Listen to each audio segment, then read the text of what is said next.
Hello, and welcome to another video. I'm going to have two darkness games here, and the second game will be 20k damage per second. Do take with a grain of salt that this is still F tier spec, and the F tier tank. The other two tanks are not only better, but would have an easier time hitting 20k DPS if you were to try for it. And on top of that, they're usually way more durable and a little bit more versatile, with the exception of PT not being super great at dealing with a whole bunch of range, though it's not terrible. It's not like great. So it does have a downside that Sen is a little bit more versatile towards. However, with the build that I run, it is favoring towards AoE, though it has decent single target. Nowhere near as good as Juggernaut's. Juggernaut has good single target and good AoE, so it has pretty much the best of both worlds. Anyway, getting into this match, we have a PT that actually runs the ball and scores, which is great, and we're doing pretty well. And mostly, for the most part, it's like the enemy team's missing. It's mostly because they're kind of like split up and they've not like gathered up to play yet. There's a lot of sorcerers on the enemy team and just generally a lot of range in this team that they have, and they're all kind of just going off and 1v1ing people. I don't know why people are so like adamant on dueling in an 8v8 warzone, but they do rather enjoy it apparently, I guess. And it's just, I don't know. In a team-based game, okay, I know there's people that want to play, you know, like duel. I'm trying to appeal to you. At the same time, I want to tell you that a lot of players that play 8v8s, they're not necessarily always going to use their defensives in a 1v1, because using it in a team-oriented fight, it'll be a lot better. So for example, let's say you get a Juggernaut in 1v1 and he's playing Vengeance. If he doesn't really care, he's probably not going to pop his Enraged Defense, or, you know, something else is going to help him get into a cleave and cleave for a longer time versus, you know, just doing single target damage a little bit more. It's not going to be beneficial for him, and it's not going to be more DPS for him to actually commit to that duel. So a lot of the times that you are quote-unquote dueling people, you're actually just kind of beating up people that aren't even attempting to fight back and or have no intentions of pop defenses. So it's not really even a duel, it's more so just getting a free kill because you're being relatively annoying and winning dueling talents in a team fight oriented kind of game mode. So do keep that in mind. On top of that, most people don't have all their defensives, so fighting without defensives is a lot different than fighting with defensives. If you would actually just quest a duel, the outcome would be a lot different because, one, defensives have to be used more aggressively, and on top of that, you can outplay each other's defenses if you have stalls. So there is a completely different dynamic going on there versus 8v8. 8v8 is a lot easier to have uptime on people pretty much throughout the entire match, and on top of that, you have options to basically get out, dodge, and fight somebody else. Or just get out of there. Not something you can do in duels. So just take that with a grain of salt moving forward.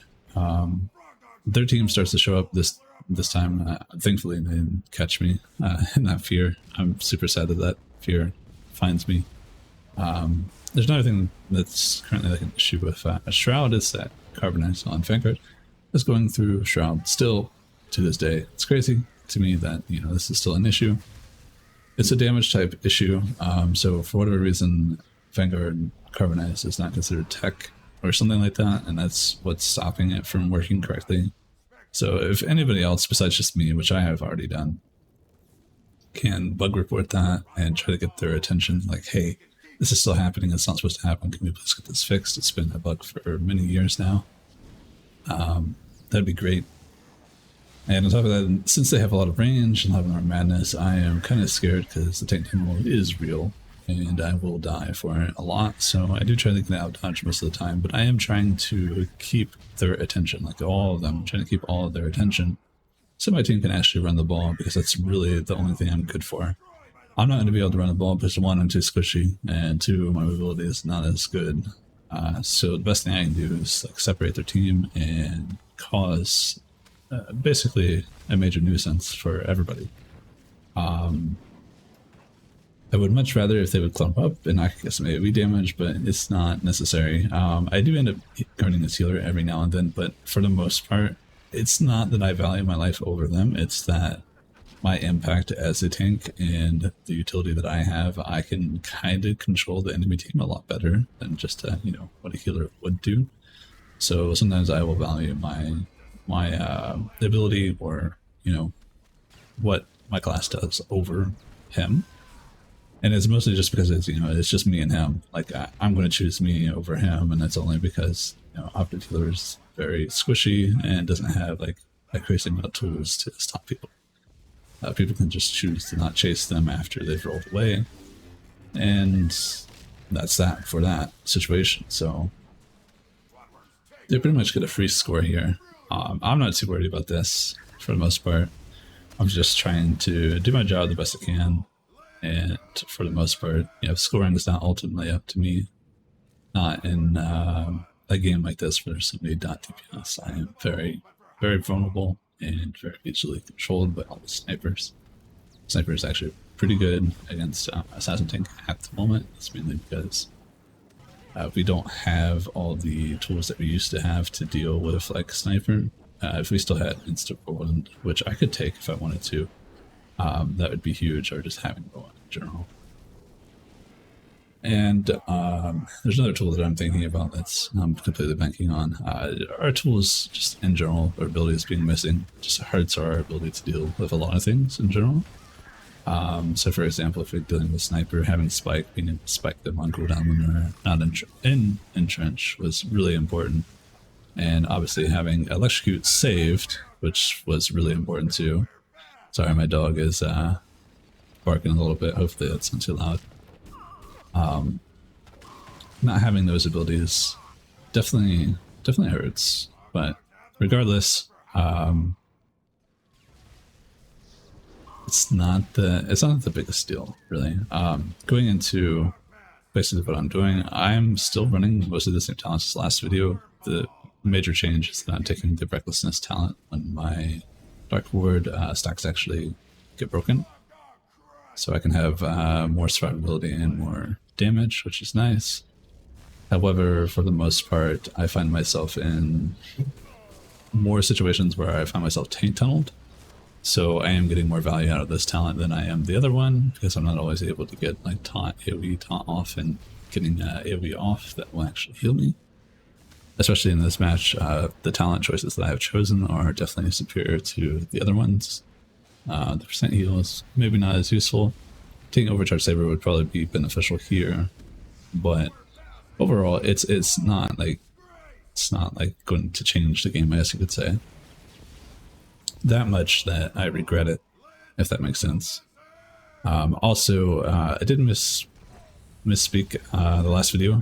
The damage on Depredating Vaults does get increased if you have stacks, like full stacks. So it's 15% increased damage per stack, I believe. And I don't think it's multiplicative, but rather additive, which means that it's not like a huge damage increase.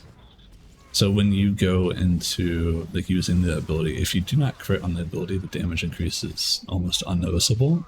But if you do crit, it's like a decent amount of damage increase. So you're seeing like per tick maybe a 5% to maybe like 8% damage increase. However, there is really no need to,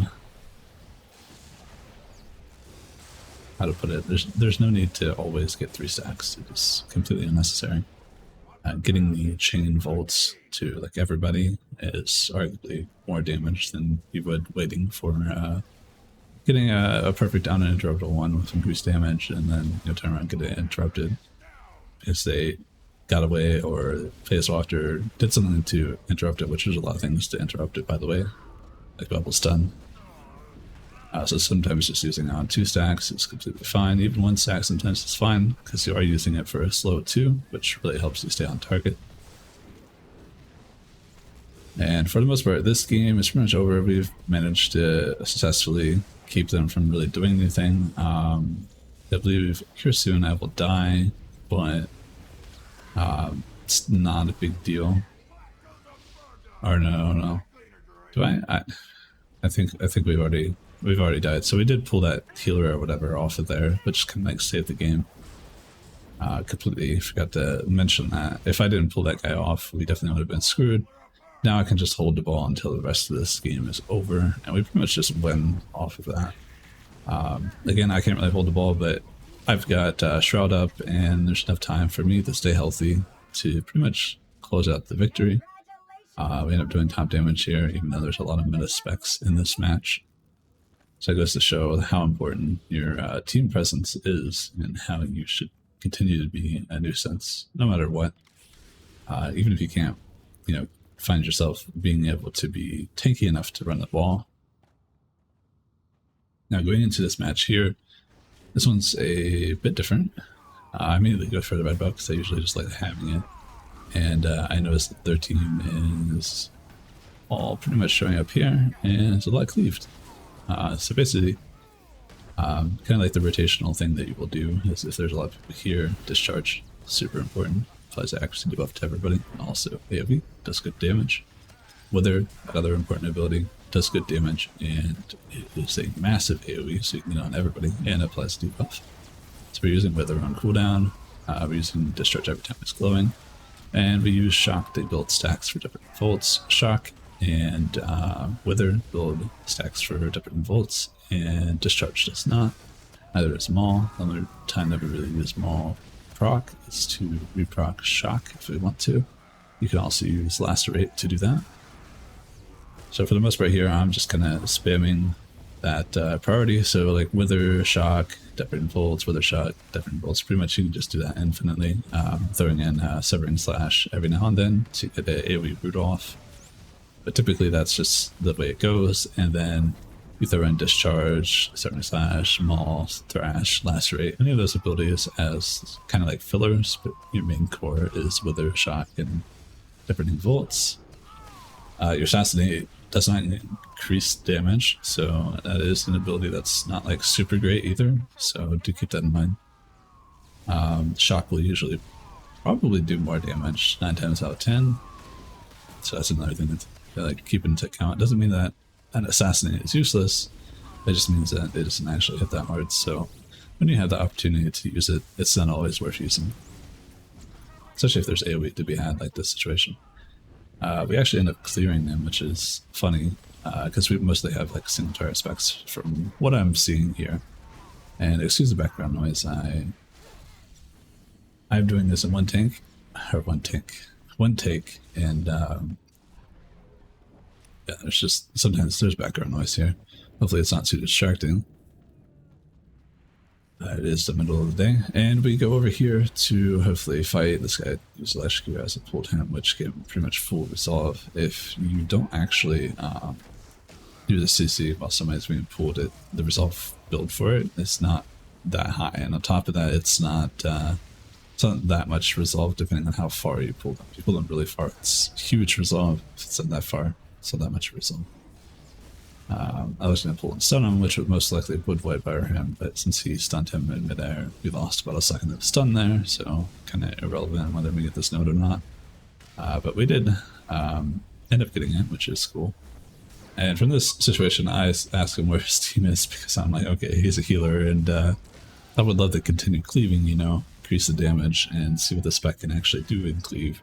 So this is often the best situation, and by the way, I've interrupted this guy's cast to basically make our node disappear twice now.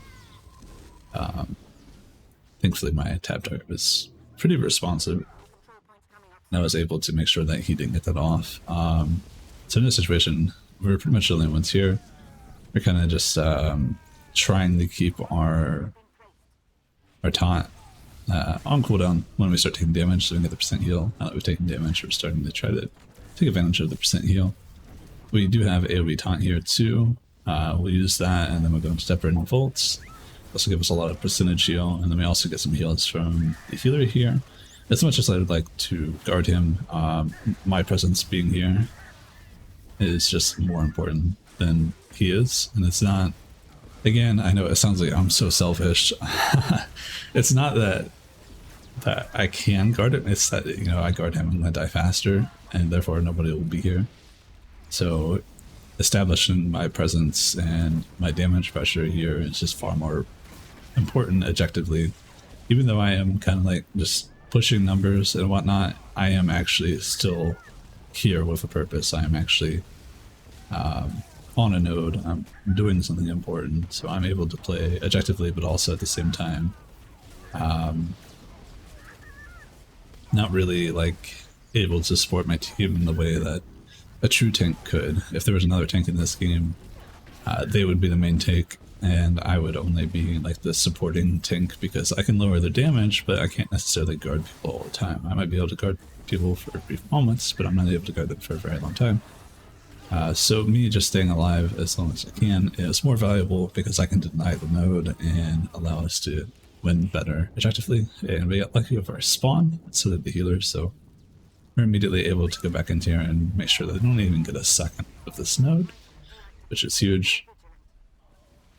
And from this point, this is where I kind of know the damage is going to be pretty high for this match, and I start kind of focusing on trying to really pay attention to my healing, my percent healing, and trying to stay alive as long as I can to ensure that I can keep them basically away from nodes and or prevent nodes from them. And the longer that I do that, the more damage I can push because I'm denying their objective, and all the objectives are sort of forced to be here with me, which allows me to push more damage. So there is like benefits of actually playing objectives, especially if you are trying to push numbers. And for the most part, if you're curious about what I'm doing, the way to tie your AoE taunt, if you're going to try to use it for survival, is to use AoE taunt into Wither and Deafening Volts. Deafening Volts will hit AoE multiple people, and you get a heal for each tick. That'll get you the most healing possible with your AoE taunt. You will not get much value out of it if you're just spamming Lacerate. I don't know why. Lacerate is just considered one ability. You do get quite a bit of healing out of it, but it's not as good as Deafening Volts, because every single tick will give you healing. And every single tick is about 1 second, so you're basically getting more healing total out of it, because you still have the GC on Lacerate. It's about 1.4 seconds every 4 seconds you'd actually heal, versus, you know, every second. So hopefully that makes sense.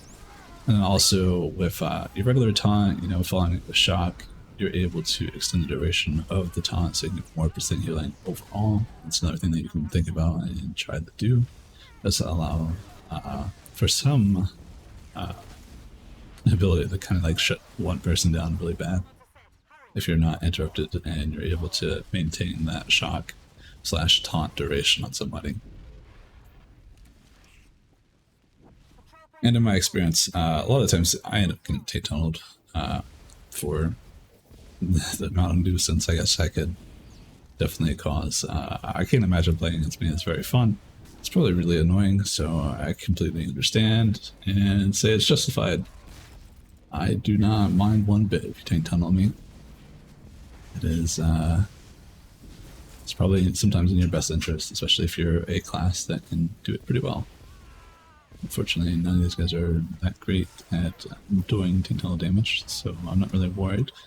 The main way you really want to kill a tank is through guard damage, but since I can't really afford to guard, you can kill me with AoE, but also at the same time you can throw some indirect but direct abilities, so like Searing Wave, make sure it's aimed at me, and then Immolate specifically on me is very good, and Stock Strike is also specifically very good on me. So for example, they have Pyro PT or Plasma Vanguard or whatever. That would be the most deadly thing towards me. And that's pretty much it for this match. It's pretty cool. Don't really get to see this too often. But other than that, I hope you guys have a wonderful rest of your day. If you have any questions, leave them in the comments.